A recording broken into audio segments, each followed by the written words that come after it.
자, 등비 수열의 극한 진행하도록 해볼게요.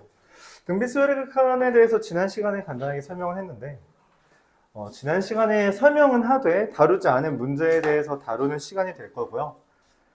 기본적인 아이디어는 아래 n제곱에 대한 주제가 될 겁니다. 아래 n제곱이라는 게 있을 때 그 수렴은 어떻게 될 것인가 라고 생각해 주는 거고요. 다시 한번 정리해보면 아래 n제곱이라는 것이 수렴하냐 발산하냐는 r이라는 게 마이너스 1과 1 사이에 있냐, r이 1이냐, r이 마이너스 1이냐, r이 마이너스 1, r의 절대값이 1보다 크냐 이렇게 나누어진다 라고 말을 할 수 있죠.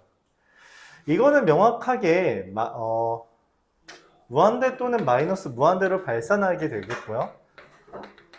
얘는 진동 발산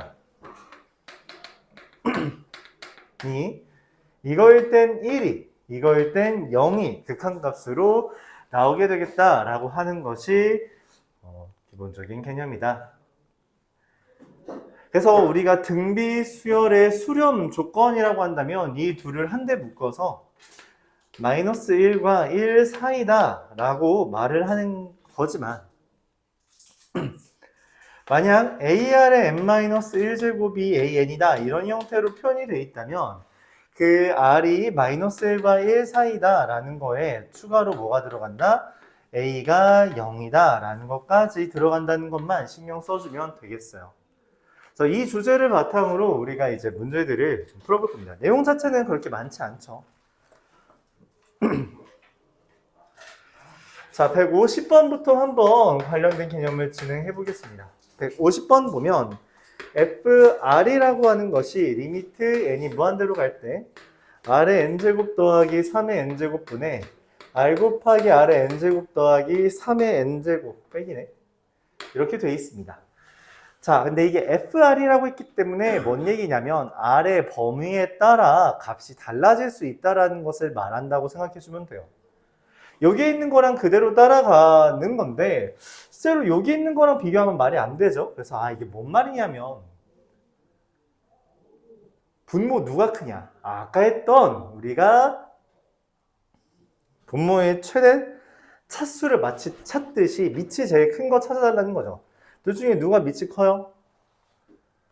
모르죠. 모르기 때문에 우리가 그걸 말해줘야 됩니다. 어떻게 말해줘? R이라는 게 마이너스 3과 3 사이일 때 누가 더 크다? 3이 더 크기 때문에 얼마가 된다? 이거분의 이거라서 마이너스 1이 된다 라고 명확하게 말할 수 있겠고요. R이 3일 때는 어떻게 돼요? 똑같잖아요. 그쵸? 그럼 얼마가 돼? 2 곱하기 3의 n제곱분의 3 빼기 1이니까 2 곱하기 3의 n제곱이라 1이 되겠다 라고 말을 할 수 있고요. R은 마이너스 3은 아니라는 말은 굳이 마이너스는 다루지 않겠네요. 그럼 R이 3보다 크면 어떻게 돼요? 얘가 제일 크고 얘가 제일 크니까 누구? R이 되겠다 라고 말했어요. 그래서 이거에 대해서 리미트 R은 1부터 10까지 FR을 구해달라는 이야기는 1부터 2까지는 얘, 3일 땐 얘, 4부터 얘다 라고 말해줘서 마이너스 1이 2개, 1은 1개 그리고 그 다음에 R은 4부터 10까지 R 이렇게 따져주는 거죠. 그러면 마이너스 2 더하기 1 더하기 이건 등차 수열의 합이잖아. 그치? 첫 항 더하기 막항 나누기 2 곱하기 개수 몇 개? 7개 해서 마이너스 1 더하기 49는 48 이렇게 진행할 수 있다는 거죠.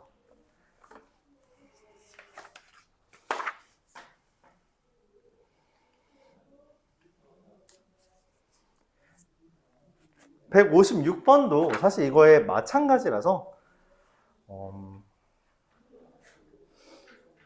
그냥 한번 풀어보고 안되면 다시 질문해 보도록 합시다. 164번 수렴 조건에 대해서 우리가 앞서서 했던 거 한번 다시 다뤄보도록 할게요. R의 2n제곱이 수렴할 때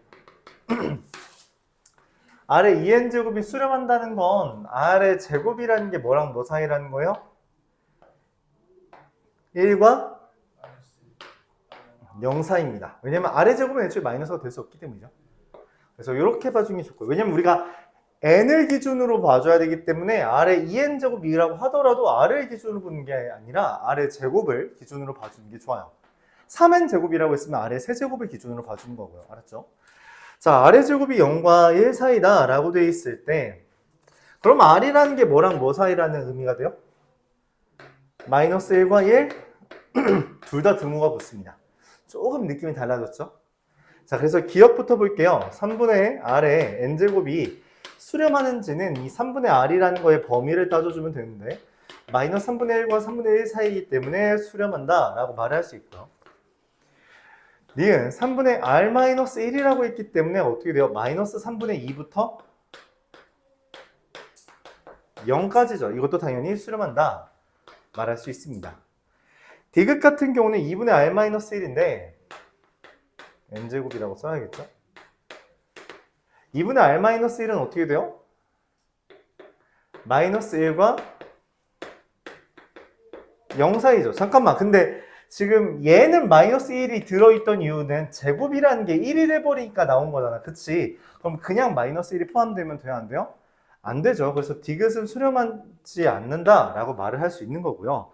마지막으로 리을은 3분의 2r 더하기 1의 n제곱이라는 것도 여기다가 넣으면 어떻게 돼요? 마이너스 1 넣으면 마이너스 3분의 1 넣으면 1 이렇게 됩니다. 그래서 수렴 조건이 만족된다. 이런 식으로 하나하나 다 확인해 주는 게 필요했다 말할 수 있죠. 여기 마이너스 1 되면 여기 있는 r이 마이너스 1일 때는 1일 때 넣는 거죠. 마이너스 1 되면 2분의 마이너스 2라서 마이너스 1 되죠. 공비가 마이너스 1이면 수렴하지 않잖아요. 네, 그래서 그렇습니다.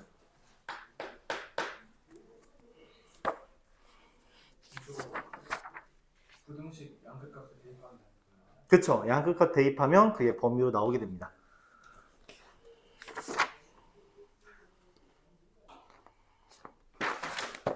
(173번) 첫 항이 2이고 모든 an이 0보다 크다고 할 때 x제곱 마이너스 루트 an x 더하기 an 플러스 1 마이너스 1 이게 0이다. 이게 항상 중근을 가질 때라고 말했어요. 중근 가진다라는 멘트는 또 뭐 하라는 거야? 그쵸. 뻔하잖아. 그치? 그래서 an 마이너스 4 an 플러스 1 더하기 4 얘가 0이다. 그러므로 an 플러스 1이라는 값이 4분의 an 더하기 4 이렇게 되는 거죠. 이거의 극한값을 구해달래요. 우리가 극한값을 구할 때 어떻게 하면 되냐? 그냥 양변에 리미트 붙여주면 된다는 거죠.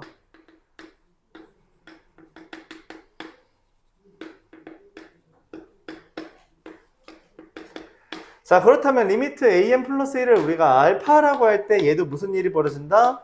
4분의 알파 더하기 1 이렇게 형성되는 거죠. 왜냐면 an 플러스 1의 극한이랑 an의 극한이 똑같을 수밖에 없기 때문이에요. 예리했다. 네. 그래서 알파가 얼마가 된다? 3분의 4 이렇게 구할 수 있다는 겁니다. 간단했죠?